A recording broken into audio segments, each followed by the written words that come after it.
Haleluya, puji Tuhan. Bapak Ibu Saudara yang kasih Tuhan, selamat bersama-sama pagi hari ini. Kita diberkati lewat acara penyampaian firman Tuhan. Namun sebelumnya kita akan bersama-sama menyanyikan satu lagu pujian.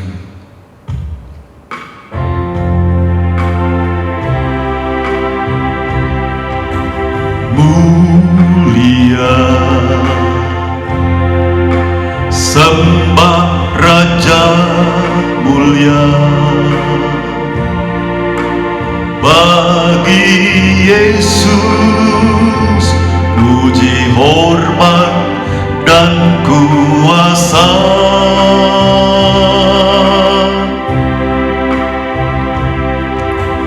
Mulia, agung kerajaannya, dari surga datang untuk segenap umatnya. Dipuji, ditinggikan namanya Yesus.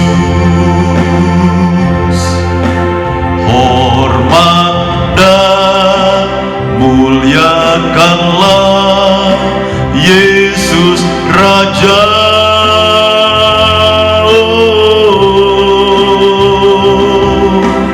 Mulia,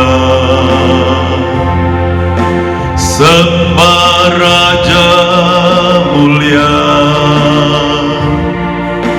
Dia telah mati, dibangkitkan jadi Raja. Dia telah mati, dibangkitkan jadi Raja. Puji nama Tuhan.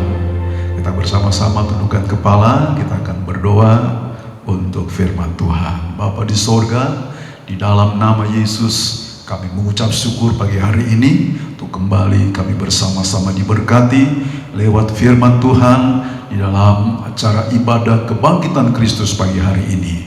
Mari Bapa, kami membuka hati sehingga kami boleh dapat memahami, mengerti firman-Mu. Pertolongan Roh Kudus menyertai selama kami mendengarkan firman-Mu. Urapi hamba-Mu Bapa, berkaryalah Roh Kudus dalam kehidupan kami. Terima kasih Tuhan. Dalam nama Yesus kami berdoa. Haleluya. Amin. Puji nama Tuhan. Bapak Ibu kasih Tuhan, pagi hari ini dalam ibadah kita pagi hari adalah merayakan kebangkitan Kristus. Nah, saudara yang kasih Tuhan, betapa pentingnya Kristus yang telah mati di kayu salib, lalu dia harus dikubur selama 3 hari, dan di sanalah bangkit pada hari yang ketiga. Itulah saudara, di mana maut telah dikalahkan dan kemenangan atas kehidupan orang-orang yang percaya kepada Kristus. Haleluya, puji Tuhan. Dan pada pagi hari ini firman Tuhan saya beri tema, saudara, jika Kristus tidak dibangkitkan. Nah, saudara yang kasih Tuhan, itulah sebabnya kita bersama-sama bersyukur karena Yesus dibangkitkan. Puji Tuhan. Kita akan bersama-sama untuk melihat di dalam 1 Korintus pasal 15 ayat yang ke-17 hingga ayat yang ke-20. Demikian firman Tuhan. Dan jika Kristus tidak dibangkitkan, maka sia-sialah kepercayaan kamu, dan kamu masih hidup dalam dosamu. Demikianlah binasa juga orang-orang yang mati dalam Kristus. Jikalau kita hanya dalam hidup ini saja menaruh pengharapan pada Kristus, maka kita adalah orang-orang yang paling malang dari segala manusia. Puji nama Tuhan, saudara. Mari pada pagi hari ini kita akan bersama-sama menyimak, saudara, kebenaran firman Tuhan. Saudara, Rasul Paulus di sini menjelaskan tentang betapa pentingnya arti, saudara, dari kebangkitan Kristus. Saudara, ini kita tahu bahwa sebagai orang-orang percaya, betapa penting arti kebangkitan Kristus ini. Karena kebangkitan Kristus merupakan, saudara, satu bukti bahwa dia adalah Allah yang hidup, yang telah saudara mengalahkan maut. Nah saudara, itulah kebinasaan, maut, kebinasaan. Sehingga orang-orang yang percaya kepada Kristus mempunyai kepastian hidup, yaitu hidup yang kekal. Rasul Paulus menjelaskan tentang 4 hal saudara yang akan dialami kepada orang-orang percaya. Nah saudara, dan kita perhatikan di sini bagaimana kalau Kristus tidak dibangkitkan, apa yang terjadi dengan kehidupan orang-orang percaya ini. Nah saudara, itu sebabnya kita akan bersama-sama simak dengan baik. Yang pertama saudara, jika Kristus tidak dibangkitkan, maka sia-sialah kepercayaanmu. Tadi kita sudah baca ayat ini saudara. Kepercayaan berbicara tentang iman, pistis, yaitu tentang kesetiaan yang sudah saudara bangun sejak saudara percaya kepada Kristus. Nah saudara, apabila Kristus sudah dibangkitkan, maka semua kepercayaan kita akan menjadi sia-sia. Nah saudara, artinya dalam bahasa aslinya di situ mengartikan itu kita menjadi kosong, menjadi hampa. Artinya tidak berarti apa-apa dan tidak berguna. Nah saudara, jadi kepercayaan atau iman saudara adalah merupakan satu pondasi bagi setiap orang yang memiliki Tuhan dan ajarannya.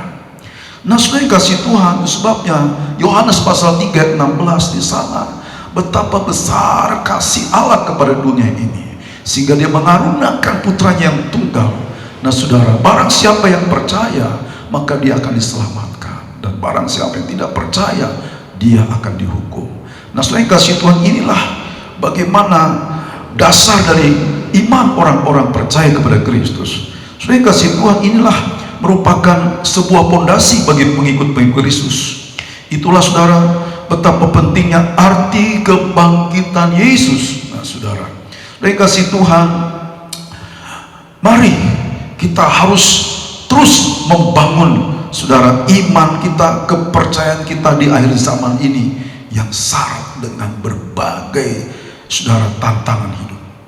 Karena saudara kasih Tuhan, firman Tuhan berkata bahwa di akhir zaman ini banyak saudara orang-orang percaya Kristus saudara yang meninggalkan Kristus.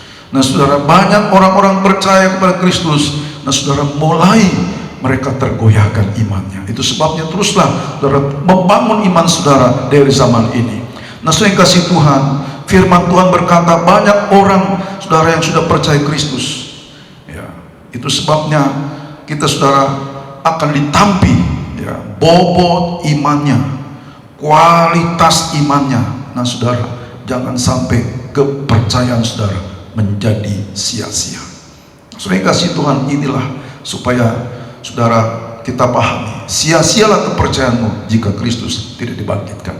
Yang kedua, jika Kristus tidak dibangkitkan, kamu masih hidup dalam dosamu. Nah saudara, tadi kita baca ayat 17 di situ, jika Kristus tidak dibangkitkan, saudara, pengikut Kristus tetap hidup di dalam dosa. Roma pasal 6 ayat 23 di sana dikatakan, upah dosa ialah maut, yaitu kematian kekal. Saudara, tentunya berbicara neraka. Nah saudara, artinya bagaimana masih hidup di dalam dosa ketika saudara Kristus ini dibangkitkan ini. Nah saudara, artinya dosa-dosa itu tidak pernah hilang ataupun saudara berkurang. Dan tidak ada seorang pun yang dapat melepaskan diri dari dosa tanpa intervensi saudara Allah sendiri. Nah saudara kasih Tuhan, itu sebabnya kita akan melihat di sini bagaimana Allah melakukan hal ini saudara. Allah bekerja saudara, berbicara tentang penyelamatan bagi setiap jiwa, bagi setiap orang. Dalam 2 Korintus 5 ayat 19 di situ dikatakan demikian, sebab Allah mendamaikan dunia dengan dirinya oleh Kristus dengan tidak memperhitungkan pelanggaran mereka. Ia telah mempercayakan berita pendamaian itu kepada kami. Dan pada ayat 21, dia yang tidak mengenal dosa telah dibuatnya menjadi dosa karena kita, supaya dalam dia kita dibenarkan oleh Allah. Nah, saudara, kita perhatikan di sini dengan baik, saudara, ya, betapa pentingnya di sini bagaimana Allah telah menyelamatkan kehidupan kita melalui Yesus Kristus. Nah, saudara, puji Tuhan.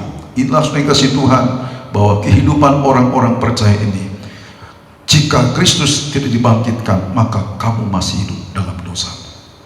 Nah, sudah kasih Tuhan, yang berikut bagian yang ketiga. Jika Kristus tidak dibangkitkan, firman Tuhan berkata tadi, binasa semua orang, saudara, yang mati dalam Kristus. Artinya di sini kita tidak akan mendapat kehidupan kekal kalau Kristus tidak dibangkitkan. Nah, saudara, itu sebabnya firman Tuhan berkata di sini, jika Kristus tidak dibangkitkan, binasalah kita, saudara. Ya, artinya kita menuju kepada kebinasaan. Kita, saudara, akan terhilang. Kita terbuang. Nah, saudara, mati tidak mempunyai harapan. Nasib kita sama dengan seperti binatang, saudara. Ya, itu sebabnya, saudara, betapa penting Kristus itu dibangkitkan. Nah, saudara, itu sebabnya di dalam Efesus pasal yang kedua, di situ dijelaskan pada ayat yang ke-12 bahwa waktu itu kamu tanpa Kristus tidak termasuk kewargaan Israel dan tidak mendapat bagian dalam ketentuan-ketentuan yang dijanjikan, tanpa pengharapan dan tanpa Allah di dalam dunia ini. Nah, saudara, ini kehidupan orang di luar Kristus, kehidupan orang yang tidak percaya kepada Kristus. Itu sebabnya, saudara, hidup tanpa pengharapan, saudara, hidup tanpa ketentuan-ketentuan yang dijanjikan oleh Tuhan, hidup tanpa Allah di dalam dunia ini. Nah, saudara, itu sebabnya betapa penting Kristus itu, saudara, dibangkitkan dari antara orang mati. Puji nama Tuhan, saudara. Rasul Paulus menjelaskan kepada jemaat di Efesus, saudara, bahwa hanya oleh kasih karunialah kamu diselamatkan.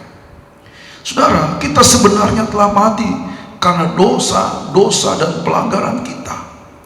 Dalam Efesus pasal 2 di sana dikatakan demikian, kamu dahulu sudah mati karena pelanggaran dan dosa-dosa. Nah, saudara, jadi kita pahami di sini, ya, betapa pentingnya, saudara, Kristus ini, ya, bangkit dari kematian. Nah, saudara, kita bersama-sama dengan Kristus, ya, di mana kita menikmati, saudara, janji Tuhan, yaitu di kerajaan sorga. Itu sebabnya di sini Efesus pasal yang kedua ayat yang keempat dikatakan demikian, tetapi Allah yang kaya dengan rahmat oleh karena kasih yang besar yang dilimpahkannya kepada kita, telah menghidupkan kita bersama-sama dengan Kristus, sekalipun kita telah mati oleh kesalahan-kesalahan kita. Oleh kasih karunia kamu diselamatkan, dan di dalam Kristus Yesus Ia telah membangkitkan kita juga dan memberikan tempat bersama-sama dengan Dia di sorga. Wah, puji Tuhan, saudara. Itu sebabnya Kristus bangkit, ya, menjadi satu pengharapan di dalam kehidupan kita. Nah, saudara, jadi tanpa Kristus dibangkitkan dari antara orang mati, kita semua menjadi penghuni neraka yang kekal. Namun puji Tuhan, saudara, Kristus itu bangkit. Poin yang keempat, jika Kristus tidak dibangkitkan, maka, saudara, kita menjadi orang-orang yang paling malang dari segala manusia. Wah, saudara, jadi jika Kristus tidak dibangkitkan, ya, kita menjadi orang yang paling malang. Artinya, saudara, di situ paling buruk, paling celaka. Nah, saudara, tidak ada manusia yang, saudara, mau masa akhirnya, di akhir hidupnya, saudara, sangat menderita. Tentu tidak ada yang mau. Nah, saudara, itu sebabnya di sini kita harus memahami, jika Kristus tidak dibangkitkan, maka kita adalah orang-orang yang paling malang, saudara, di dunia ini. Nah, saudara yang kasih Tuhan, kita melihat bahwa orang-orang, saudara, ya, yang paling malang, yang paling celaka, Nah saudara, di situ firman Tuhan menjelaskan, kalau manusia tanpa Kristus dibangkitkan, dia akan sangat menderita. Ya saudara, penderitaan yang tidak ada ujung pangkalnya saudara, ya, artinya tidak ada akhirnya, menderita, tersiksa selama-lamanya di api neraka yang kekal. Itulah saudara, jika Kristus dibangkitkan. Saudara tahu, Yesus melukiskan dalam Lukas pasal 16 ayat 23 sampai 25 di sana. Di sana dijelaskan seperti orang kaya dan Lazarus. Tuhan menyingkapkan tentang kehidupan, kekekalan, ya, saudara, yang ada di sorga, ya, dan juga kekekalan yang ada di dalam neraka. Neraka itu satu tempat yang paling buruk, nah saudara, paling buruk selamanya. Nah saudara, dan neraka, saudara, merupakan satu tempat yang benar-benar bukan hanya sementara, tapi untuk selamanya. Mengapa Kristus harus bangkit? Karena disitulah letak pengharapan, di mana kita akan menerima janji Allah, saudara, saatnya nanti pada kedatangan yang kedua kalinya. Nah saudara yang kasih Tuhan, itulah sebabnya kita menerima janji Tuhan yang begitu luar biasa, ya, ketika kita memahami Kristus yang bangkit itu mempunyai tujuan pada suatu saat saudara dan saya akan dijemput di awan-awan permai. Nah saudara yang kasih Tuhan, saya baca ayat yang terakhir dalam 1 Tesalonika pasal yang keempat, mulai dari ayat yang ke-14. Karena jikalau kita percaya bahwa Yesus telah mati dan telah bangkit, maka kita percaya juga bahwa mereka yang telah meninggal dalam Yesus akan dikumpulkan Allah bersama-sama dengan Dia. Ini kami katakan kepadamu dengan firman Tuhan, kita yang hidup, yang masih tinggal sampai kedatangan Tuhan, sekali-kali tidak akan mendahului mereka yang telah meninggal. Sebab pada waktu tanda diberi, yaitu pada waktu penghulu malaikat berseru dan sangkakala Allah berbunyi, maka Tuhan sendiri akan turun dari surga, dan mereka yang mati dalam Kristus akan lebih dahulu bangkit. Sesudah itu kita yang hidup, yang masih tinggal, akan diangkat bersama-sama dengan mereka dalam awan menyongsong Tuhan di angkasa. Demikianlah kita akan selama-lamanya bersama-sama dengan Tuhan. Puji Tuhan, haleluya. Saudara yang kasih Tuhan, inilah di mana saudara Kristus bangkit, sehingga kita mempunyai pengharapan yang luar biasa. Kita akan bersama-sama saudara melihat kedatangan Tuhan yang kedua kali. Orang yang mati saudara dibangkitkan, orang yang masih hidup diubahkan, menyongsong Yesus datang yang kedua kali. Nah saudara, itu sebabnya Yesus yang mati, dia bangkit kembali, dia naik ke surga. Nah saudara, dan dia akan datang kembali. Dan inilah saudara, kita akan bersama-sama berjumpa dengan Kristus di awan-awan permai, saudara, untuk kita masuk ke dalam surga yang kekal. Puji nama Tuhan. Jadi betapa penting arti kebangkitan Kristus dari kematian, karena kita beroleh hidup dalam pengharapan. Dia yang memegang otoritas untuk hari esok. Sebab itu kita harus semakin lebih saudara bersungguh-sungguh, taat dan setia, mempersiapkan diri untuk menyongsong kedatangannya yang sudah semakin dekat. Haleluya, amin. Puji Tuhan. Sudah kasih Tuhan, mari kita bersama-sama bangkit berdiri. Kita mau nyanyikan satu pujian.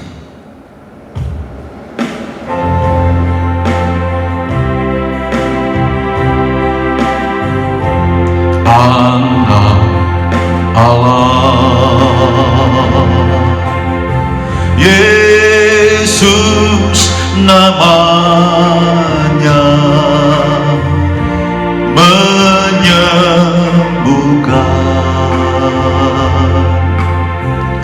menyucikan, bahkan mati,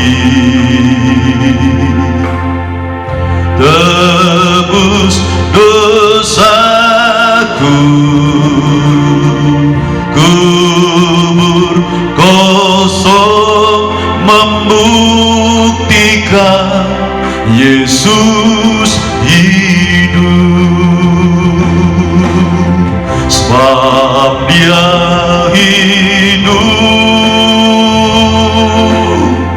ada hari esok, sebab Dia hidup. Ku tak gentar,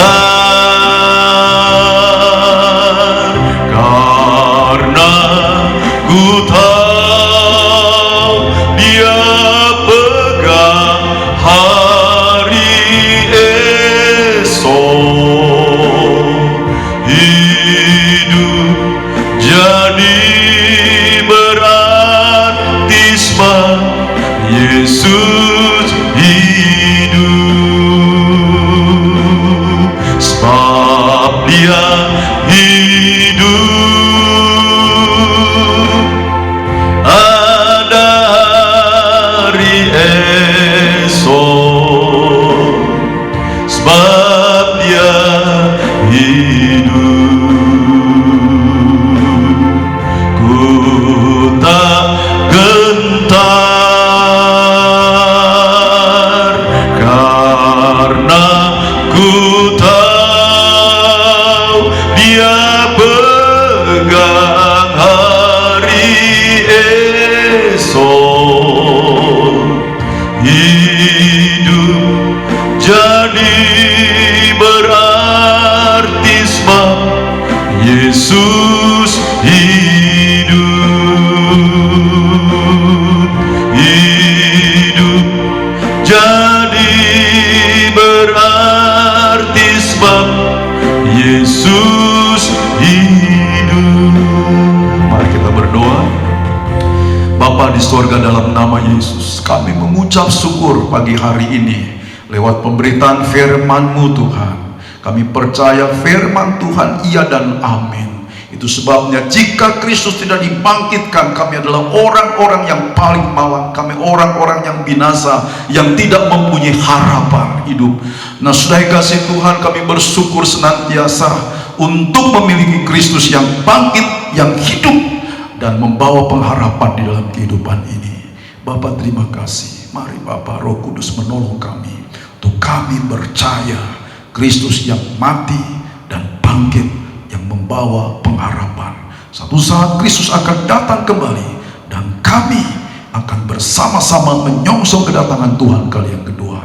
Itu sebabnya Tuhan, kuatkan iman percaya kami di tengah-tengah badai pencobaan, di tengah-tengah berbagai tantangan hidup, untuk kami tetap memiliki iman yang kuat di dalam Kristus, karena Engkau yang sudah mati, Engkau yang bangkit, dan membawa kami kepada pengharapan, kemenangan untuk selama-lamanya.